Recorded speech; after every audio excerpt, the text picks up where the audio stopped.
Hey folks, this is Vince with Dad's Gaming Addiction, and today we're going to be taking a very quick look at the game Scotland Yard. This game is for 3 to 6 players, ages 10 and up, with the average play time being about 30 to 45 minutes. In this game, one player will assume the role of Mr. X, a criminal, who's going to be trying to escape the other players, the detectives, by staying underground until the detectives run out of moves. Let's just take a quick moment to look at the components and see how the game is played. As far as the components are concerned, you've got 5 of these detective pawns in the upper left-hand corner. Basically, each detective will be receiving 1 at the beginning of the game, and this is how they'll be moving around the board. Mr. X does have a colorless pawn or figurine here, but Mr. X will not be moving around the board with this. That is what the travel log is for. Underneath the cover is some paper, and basically this is how Mr. X is going to be recording his movements every turn, just so that he can keep track of where he is and where he's been, and so on and so forth, without revealing it to the other players. You've also got this Mr. X hat to prevent the other players from seeing where Mr. X is currently looking. Mr. X will be wearing this visor.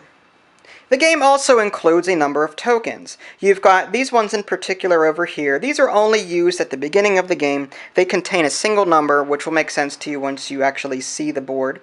But these will determine the starting locations of both the players and Mr. X. However, Mr. X's will be kept secret.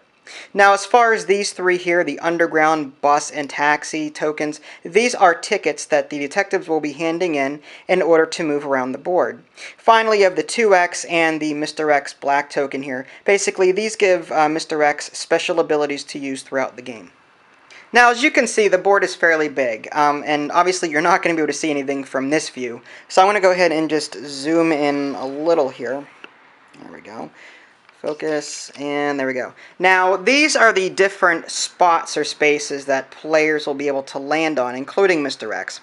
And the lines going from one location to another indicate what methods of travel are possible between those locations.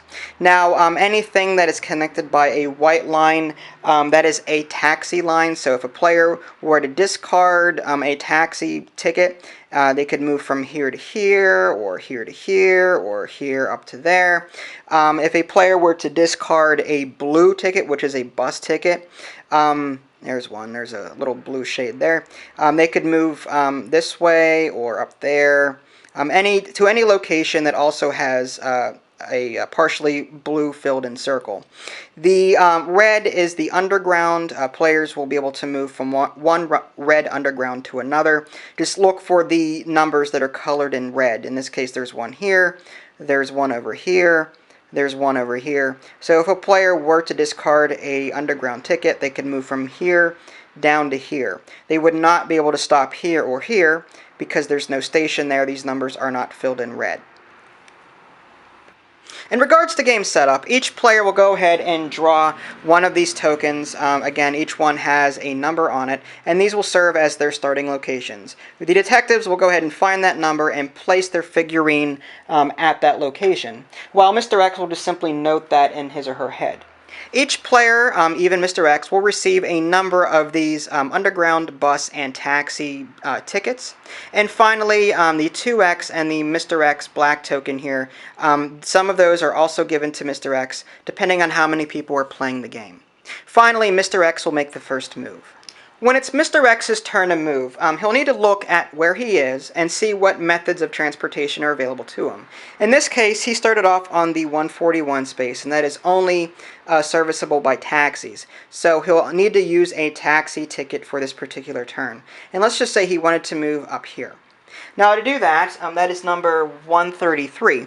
So Mr. X would go ahead and write under the number 1 space, or whatever turn he's currently on, he would write 133 at this location, and then he would place a taxi ticket right over top of it. That'll at least tell players what method of travel he used on that particular turn.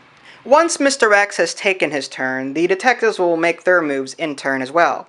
Now, they'll follow the same procedure. They'll take a look at where they currently are, see what methods of transportation are available to them, and turn in the appropriate tickets. The only difference is they'll have to actually give Mr. X their ticket. So as the game progresses, Mr. X will be receiving more and more tickets. So in this case, let's say that the, is that blue or black? That's blue. Okay, let's say the blue player wanted to move from this location to 129, taxi. So this player would go ahead and give Mr. X a taxi ticket. Throughout the course of the game, Mr. X will come to a turn on his travel log that'll have a number circled on it, like the number 3 here. The little holes are also shaped a little bit differently. The number 8, you've got 13, 18, and 24. Basically, this tells Mr. X to reveal himself before moving on to the next location. So let's just say that it's turn number 3. Mr. X has to reveal himself. And what he'll do is he'll put his pawn or figurine on the board, and then before moving, he'll go ahead and remove it again. So he'll write down the number that he moved to, not the number he was on, but the number he moved to, and then place the appropriate ticket right over top of it. This doesn't tell players exactly where he is, but that'll tell players where he moved from. Some other things just quickly worth mentioning. Mr. X will be given a certain number of these special tickets at the beginning of the game. The 2X ticket allows Mr. X to move twice, or make use of 2 windows. What will happen is Mr. X will go ahead and just act like he had taken his turn twice. He'll write the number down that he moved to, place the appropriate ticket over that, then again write down the number he moved to, and then place the appropriate ticket over that, and then he'll have to turn in the 2X ticket. Now, this other Mr. X black ticket here, he can just simply hide what method of transportation he used for that turn. This will sort of keep himself in the dark as far as what method of transportation he used for that particular turn. That's just so that players have a harder time of guessing where he might have moved to. Now, the game will end in one of 2 ways. Either Mr. X will win or the detectives will win. The detectives win by simply landing one of their detective figurines on top of Mr. X's current location. Very simple. Now, Mr. X will win if he manages to move so that all of these spaces on his travel log have filled up. The other way that Mr. X can win is if the other players are basically out of moves. At the beginning of the game, they're allotted so many travel tokens or tickets, and they will not get any more as the game progresses. So once a player runs out of tickets and can't move anymore, that'll be it. The detectives lose the game and Mr. X wins. And there you have it. That's just a very quick look at the game Scotland Yard. I didn't get to cover all of the rules found in the manual, but this should just give you a general idea as far as how the game is played. You can check out my review at www.dadsgamingaddiction.com, or you can click on the link in the below description that'll take you there as well. This is Vince, thanks for watching, and I'll catch you next time.